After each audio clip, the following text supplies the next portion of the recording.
Chapter 3. Then what advantage has the Jew? Or what is the value of circumcision? Much in every way. To begin with, the Jews were entrusted with the oracles of God. What if some were unfaithful?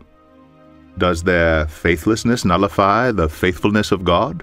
By no means. Let God be true, though everyone were a liar, as it is written, that you may be justified in your words, and prevail when you are judged.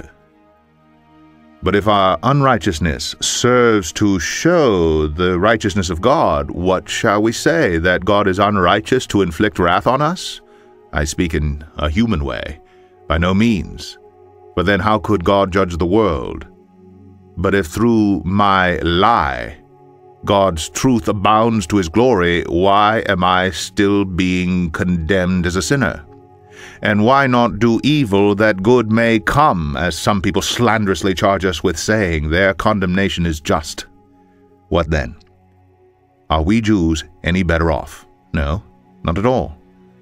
For we have already charged that all, both Jews and Greeks, are under the power of sin. As it is written, none is righteous, no, not one. No one understands, no one seeks for God. All have turned aside, together they have become worthless. No one does good, not even one. Their throat is an open grave. They use their tongues to deceive. The venom of asps is under their lips.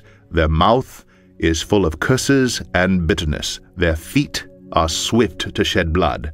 In their paths are ruin and misery. And the way of peace they have not known. There is no fear of God before their eyes.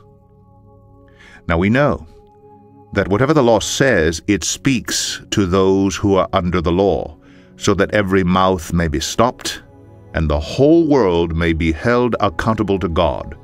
For by works of the law no human being will be justified in his sight, since through the law comes knowledge of sin.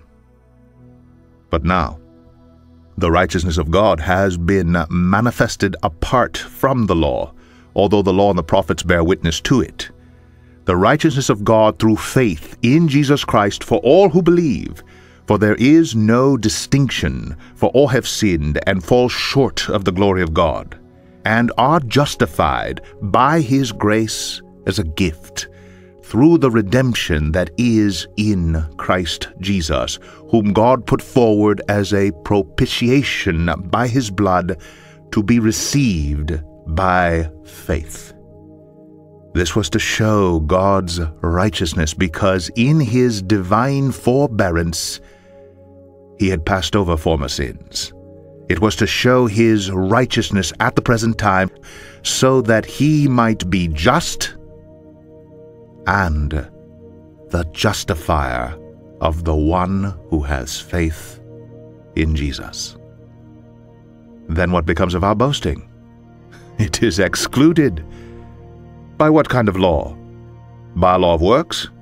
No, but by the law of faith. For we hold that one is justified by faith apart from works of the law. Or is God the God of Jews only? Is he not the God of Gentiles also? Yes, of Gentiles also. Since God is one, he will justify the circumcised by faith, and the uncircumcised through faith. Do we then overthrow the law by this faith? By no means. On the contrary, we uphold the law.